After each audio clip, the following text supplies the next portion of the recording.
Hello दोस्तों, हिंदी की बिंदी channel में आप सभी का स्वागत है। तो दोस्तों, आज के इस वीडियो में मैं आप सभी को विराटा की पद्मिनी उपन्यास की कहानी बताने वाली हूँ कि इस उपन्यास की कहानी क्या है। तो परीक्षा के लिए बहुत ही महत्वपूर्ण है कि जिस भी परीक्षा में ये विषय दिया गया है, स्पेशली यूपीएससी की परीक्षा में आपको विराटा की पद्मिनी उपन्यास पढ़ना है। तो आज के इस वीडियो में आपको बहुत ही सरल भाषा में इस कहानी को मैं समझाने वाली हूँ। इस कहानी के जो भी महत्वपूर्ण बिंदु हैं वो आपको आज पता चलेंगे। तो वीडियो को पूरा देखिएगा क्योंकि सारे ही पॉइंट्स आप सभी के लिए बहुत ही महत्वपूर्ण हैं।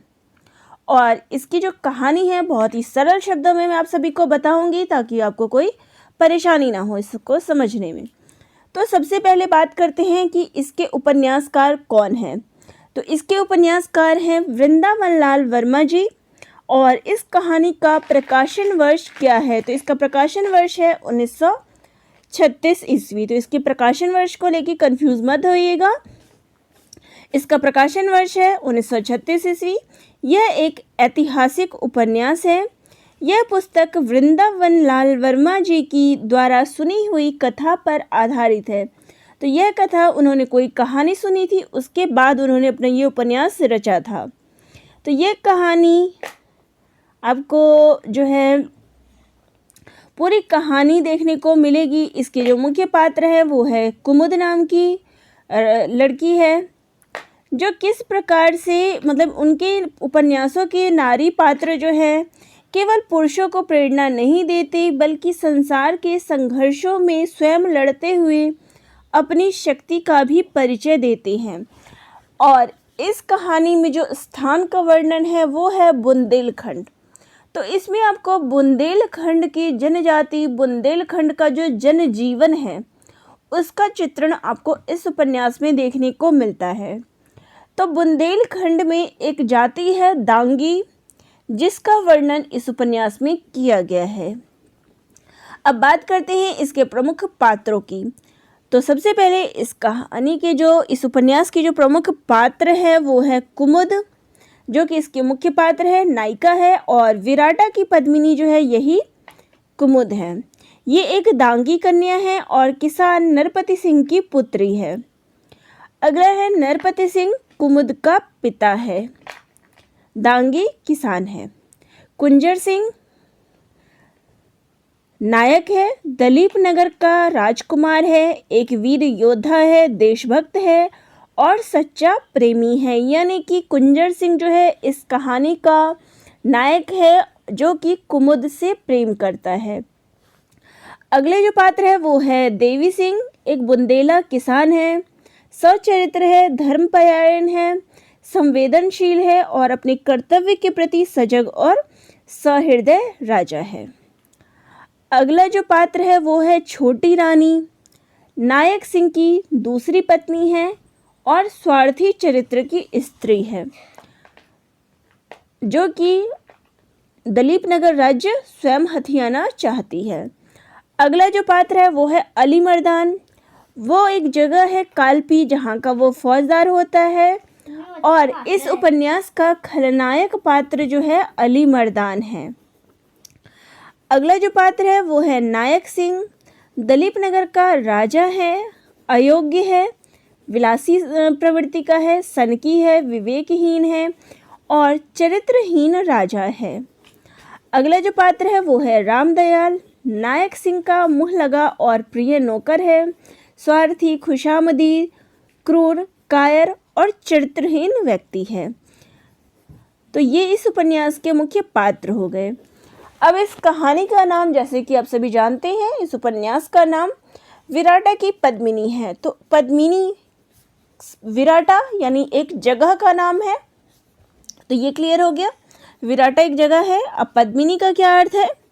तो चंपा के समान गोरी, सुगंधमय तथा कमल के समान कोमल स्त्री को पद्मिनी कहते हैं।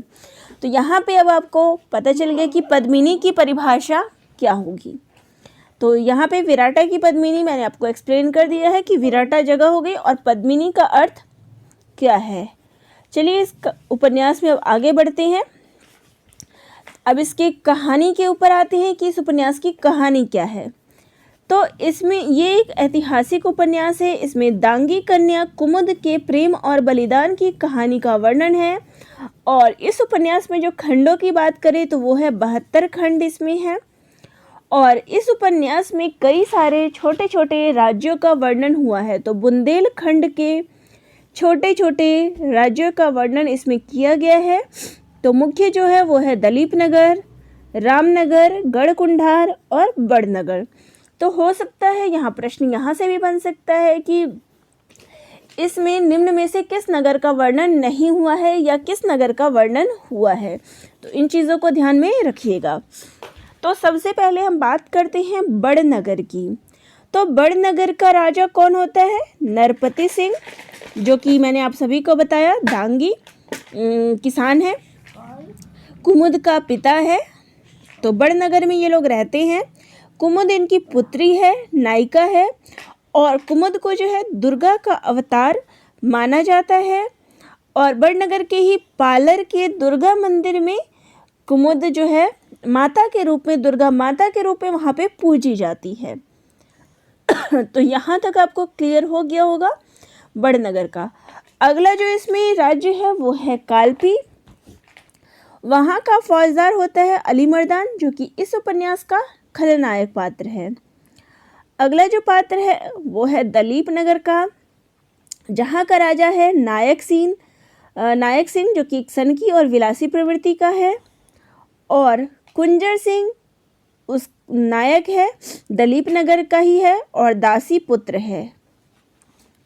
जो है नायक सिंह का पुत्र होता है, लेकिन वो दासी का पुत्र होता है। तो यहाँ तक आपको क्लियर हो गया। और बुंदेला भी एक जगह है जहाँ का राजा देवी सिंह जो है वहाँ का है। तो यहाँ आपको नगर का पता चल गया कि कौन किस नगर में रहता है। तो ये मुख्य नगरों का वर्णन इसमें हुआ है। तो इस चीज़ को ध्यान में रखिएगा कि कौन कहाँ पे निवास करता है। यहाँ तक हो गया। अब इसकी कहानी पे आते हैं कि इसकी कहानी क्या है। तो कहानी की शुरुआत देखिए, मंदिर में कुमुद जो होती है माता के रूप में प्रचलित होती है, दुर्गा की अवतार मानी जाती है, सभी उसके दर्शन को आते हैं।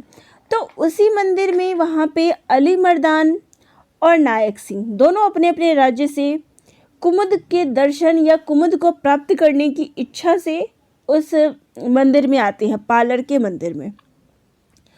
और वहाँ पे इन दोनों के सैनिकों के बीच जो है झगड़ा हो जाता है, जिसमें नायक सिंह जो होता है वो घायल हो जाता है। बात इतनी बड़ी हो जाती है कि वहाँ पे इनके बीच आपस में झगड़ा हो जाता है। और इसमें नायक सिंह जो होता है वो घायल होता है और यहाँ तक हाल पहुँच जाता है कि वो मरने वाला होता है। तो ठीक उसी समय देवी सिंह, जो कि बुंदेला का होता है, वो वहाँ पहुँचता है और नायक सिंह को बचा लेता है। और कालपी के जो बाकी लोग होते हैं उन सबको वहाँ से भगा देता है। यानी कि कालपी के जितने लोग वहाँ पे मौजूद होते हैं, सैनिक सबको वो वहाँ से भगा देता है। और उसके बाद फिर देवी सिंह जो है दलीप नगर के राजा के साथ, यानी नायक सिंह जो घायल होता है उसको लेके वहाँ पे उसके राज्य में आ जाता है और उसी के साथ वो वहाँ पे रहने लगता है। उसके बाद क्या होता है, जो राजा नायक सिंह होता है वो घायल हो चुका होता है। तो धीरे धीरे समय आने पर सुधार ना होकर उसकी मृत्यु हो जाती है। उसकी मृत्यु होते ही जो देवी सिंह उसकी मदद करके वहाँ पहुँचा था वो उस जगह का राजा बन जाता है। जबकि राजा जो है, राजा के पुत्र को बनना चाहिए था। तो राजा का पुत्र जो होता है वो होता है कुंजर सिंह, जो कि दासी का पुत्र होता है, रानी का पुत्र नहीं, दासी का पुत्र होता है। लेकिन वो राजा बनना चाहता था। और वहीं पे जो छोटी रानी होती है नायक सिंह की, जो दूसरी पत्नी होती है, वो भी गद्दी पाना चाहती है। तो यहाँ पे एक गद्दी के लिए कई सारे दावेदार हो जाते हैं। जो दलीप नगर है उसका राजा जो होता है देवी सिंह बन जाता है नायक सिंह के मरते ही। और कुंजर सिंह जो कि दासी पुत्र होता है वो वहाँ बनना चाहता है, लेकिन उसको भी नहीं मिलता। और जो छोटी रानी होती है वो भी गद्दी पाना चाहती है, लेकिन इन दोनों को नहीं मिलता। तो छोटी रानी वहाँ से फिर जो अली मर्दान कालपी का फौजदार है वो उससे जाके भेंट करती है और संपूर्ण विवरण जो है उसको बता देती है कि कहाँ क्या चीज़ हुई है। और इधर कुंजर सिंह जो होता है वो सिंहगढ़ आके बस जाता है। छोटी रानी भी वहीं पे आ जाती है और कुंजर सिंह भी वहीं पे, दोनों जो है सिंहगढ़ में अपना रहने लगती हैं। और देवी सिंह जो है यहाँ पे पराजित हो जाता है। देवी सिंह जो है यहाँ पे भी आके इनको पराजय कर देता है, इनको सिंहगढ़ से भी भगा देता है इन दोनों को। फिर छोटी रानी वहाँ से भाग के रामनगर पहुँचती है और कुंजर सिंह जो है भाग के विराटा नगर जो है वहाँ पहुँचता है। यानी कि जो देवी सिंह है यहाँ पे दलीप नगर का वो राजा बना था। उसके बाद जो कुंजर सिंह और छोटी रानी होती है दलीप नगर से भाग के सिंहगढ़ में बस जाती हैं। तो वहाँ भी देवी सिंह आ जाता है और इन दोनों को सिंहगढ़ से भगा देता है। तो सिंहगढ़ से भागने के बाद जो छोटी रानी है वो रामनगर में जाके बसती है और कुंजर सिंह जो है वो विराटा नगर में जाके बसता है। तो यहाँ तक एक कहानी थी। इधर कुमुद जो होती है उसके पीछे भी सब पड़े रहते हैं ये जितने भी हैं। तो कुमुद जो है पालर के बाद विराटा नगर में वो भी पहुंच जाती है। यानी कि कुमुद जो वहाँ पे विराजमान थी पालर के दुर्गा मंदिर में, वहाँ से अली मर्दान और देवी सिंह से बचने के लिए वो भी विराटा नगर में जाके बस जाती है। लेकिन विराटा नगर और रामनगर आपस में दुश्मन होते हैं। तो विराटा नगर में कौन जाके बसता है? कुंजर सिंह बसा रहता है और रामनगर में छोटी रानी बसती है। तो लेकिन इन दोनों के बीच जो है क्या है, दुश्मनी है। और दुश्मनी होने के कारण जो विराटा में क्या है, कुमुद भी जाके बैठ गई। तो अली मर्दान क्या करता है, उसको तो कुमुद चाहिए होती है, तो वो विराटा पर आक्रमण कर देता है कुमुद को पाने के लिए। और देवी सिंह को अली मर्दान का सामना करना पड़ता है और विराटा पर वो भी आक्रमण कर देता है क्योंकि उसको भी कुमुद चाहिए होती है। तो कुमुद को प्राप्त करने की इच्छा से उसको वो देवी सिंह जो होता है वो अली मर्दान का साथ नहीं देना चाहता, लेकिन क्योंकि उसको कुमुद चाहिए होती है इसलिए वो अली मर्दान के साथ मिलके विराटा पर आक्रमण कर देता है। तो आगे क्या होता है, विराटा पे देवी सिंह और अली मर्दान दोनों मिलके युद्ध करते हैं। तो इस युद्ध में विराटा के राजा और सैनिक जो है जौहर युद्ध करते हैं और सभी जो है मृत्यु को प्राप्त करते हैं। कुंजर सिंह को देवी सिंह मार देता है।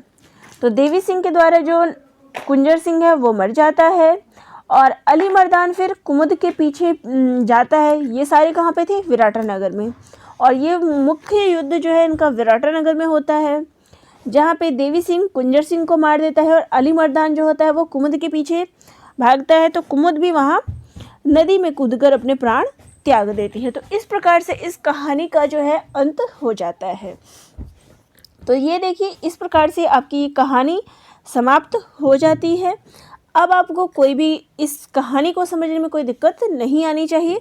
अगर फिर भी कोई लगता है डाउट तो मुझे कमेंट ज़रूर करिएगा, क्योंकि मैंने आपको काफ़ी आसान तरीके से इस कहानी को समझाने का प्रयास किया है। फिर भी अगर कोई समस्या आ रही हो, कुछ चीज़ समझने में दिक्कत आ रही हो, तो आप मुझे कमेंट कर दीजिएगा। मैं आपको और इजी तरीके या कुछ और तरीके से बताने का प्रयास ज़रूर करूँगी।